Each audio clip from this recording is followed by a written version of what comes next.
Aujourd'hui, on va plonger dans un sujet qui nous concerne tous. Un sujet un peu dérangeant, mais absolument essentiel. On va parler des 3 mensonges qui, sans même que vous vous en rendiez compte, nous maintiennent souvent dans une forme de calme, de docilité, alors même que notre potentiel illimité attend d'être libéré. Depuis toujours, on nous enseigne la prudence, la raison, la confiance. On nous dit de rester sage, de ne pas faire de vagues. Mais et si ce calme, cette apparente tranquillité, était en fait une arme, une stratégie? Une stratégie qui, tant que nous ne bougeons pas, tant que nous acceptons sans questionner, tant que nous nous conformons, fait tourner le monde, mais pas forcément à notre avantage. Préparez-vous, car on va démasquer ensemble les 3 mensonges les plus puissants du système. Ceux qui, parfois, nous maintiennent endormis, dociles et même fiers de l'être. Accrochez-vous, le réveil peut être un peu sec. On attaque tout de suite avec le premier et peut-être le plus insidieux de ces mensonges. Tu es libre. Ah, la liberté. Un mot si beau, si puissant, si fondamental, et pourtant si souvent détourné. On nous a conditionnés à penser que nous étions libres parce que nous avons le choix. Le choix de notre voiture, de notre café, de nos séries, et même, prétend-on, de notre président. Mais soyons honnêtes, est-ce vraiment ça la liberté? Ou est-ce plutôt une illusion de choix? Une sorte de liberté encadrée, comme un cheval de course qui choisit sa piste, mais ne peut pas quitter le champ? La vraie liberté, ce n'est pas de devoir choisir entre 2 options qui nous sont imposées. C'est de comprendre pourquoi on est arrivé là, et surtout, si on veut vraiment y rester. Prenons l'exemple du vote. On nous répète que voter, c'est l'acte suprême de la liberté individuelle. On te dit, tu es libre parce que tu votes. Mais la réalité est un peu plus complexe, non? Ton vote, bien souvent, ne change pas les règles profondes du jeu. Il ne fait que désigner l'acteur qui va les appliquer. Les grandes lignes sont déjà tracées, le cadre est déjà posé. Et si cette liberté de choix n'était en fait qu'une liberté d'approbation? On nous donne l'impression de participer activement, alors qu'on est souvent juste des spectateurs qui choisissent leur champion. Et le travail? Tu es libre parce que tu travailles. Tu as le choix de ta carrière, de ton entreprise. C'est ce qu'on nous martèle. Mais regardons-y de plus près. Combien d'entre nous échangent leur temps précieux, leur énergie débordante, parfois même leur santé, pour entretenir un système qui, au final, se nourrit de notre productivité sans toujours nous rendre en retour ce que nous méritons vraiment? Nous nous épuisons, nous nous sacrifions, sous prétexte de cette liberté de travailler, sans souvent nous demander si ce travail nous épanouit réellement, ou s'il sert juste à maintenir la machine en marche. Est-ce vraiment de la liberté quand on se sent piégé dans un cycle sans fin? Et les réseaux sociaux, alors? Tu es libre de t'exprimer, de partager tes opinions. On a l'impression d'avoir une voix, de pouvoir influencer le monde. Mais ce que tu dis, ce que tu vois, ce que tu crois, tout est filtré, orienté, calibré pour te garder dans un cadre, une bulle, un écho. Les algorithmes sont là pour ça, pour nous servir ce qui nous plaît, ce qui nous conforte dans nos opinions, nous enfermant dans un certain type de pensée et nous donnant l'impression d'être les plus libres et les plus éclairés du monde. Mais si on te guide subtilement vers certaines idées, certaines consommations, certaines façons de penser, est-ce encore de la liberté? Tu es libre, disent-ils. Mais regarde autour de toi. On voit tellement de gens faire la même chose, rêver de la même vie, désirer les mêmes objets, les mêmes marques, les mêmes expériences dictées par la publicité.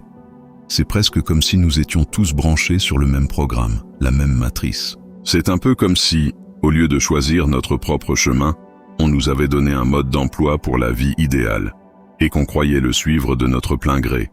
Ce n'est pas de la liberté, mes amis, c'est de la programmation.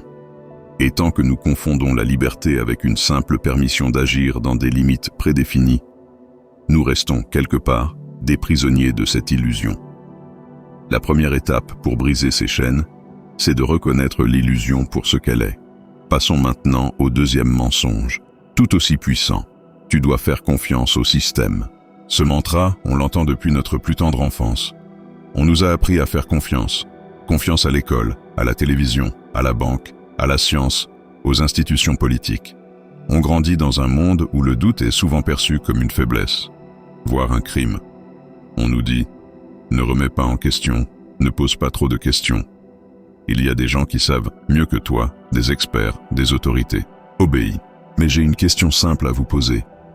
Si le système avait vraiment à cœur notre bien-être, si ses intentions étaient pures, pourquoi aurait-il besoin de nous mentir? Pourquoi cacher la vérité derrière des slogans accrocheurs, des discours lénifiants? Pourquoi fabriquer des besoins artificiels, attiser des peurs, nous plonger dans des crises, encore et encore? La réponse est simple, et peut-être un peu amère. Parce que le chaos, ou du moins une certaine forme de chaos contrôlé, est souvent très rentable. Et la confiance aveugle, celle qu'on nous demande d'avoir sans poser de questions, est le ciment le plus solide du pouvoir. C'est ce qui permet de maintenir les structures en place, même quand elles ne nous servent plus, ou pire, quand elles nous desservent. L'histoire est pleine d'exemples. À chaque fois qu'un peuple a commencé à douter, à poser les bonnes questions, à regarder au-delà des apparences, le système a tremblé sur ses bases. C'est pour ça qu'il préfère nous voir peureux. Peur de penser différemment. Peur d'être seul face à l'opinion générale. Peur d'avoir tort. La peur est un puissant anesthésiant pour la conscience. Mais rappelez-vous, le doute n'est pas une faiblesse. C'est la naissance de la conscience. C'est le point de départ de toute véritable compréhension. C'est ce que le loup du système a compris depuis longtemps. La vérité ne se reçoit pas sur un plateau d'argent. Elle ne s'achète pas, elle ne se vend pas. Elle se cherche, elle se construit. Et celui qui ose chercher, celui qui ose douter, celui qui ose remettre en question, devient, aux yeux du système, un individu dangereux. Dangereux car imprévisible, dangereux car potentiellement libre. Alors, n'ayez pas peur de douter, n'ayez pas peur de chercher votre propre vérité. C'est le premier pas vers l'autonomie intellectuelle. Et enfin, voici le troisième mensonge. Peut-être le plus pernicieux de tous, car il n'est pas tant ce qu'on nous dit, mais ce qu'on finit par se répéter à soi-même. Tu n'as pas le choix. C'est la phrase qui nous paralyse, qui éteint notre flamme intérieure avant même qu'elle n'ait pu brûler. Je ne peux pas. Je n'ai pas le temps. C'est comme ça la vie. On n'y peut rien.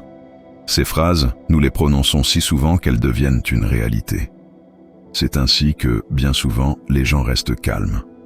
Non pas par la force brute, la contrainte extérieure, mais par la résignation, l'acceptation. On se contente de ce qu'on a, parce qu'on se persuade qu'on ne peut pas avoir mieux, qu'on ne peut pas faire différemment.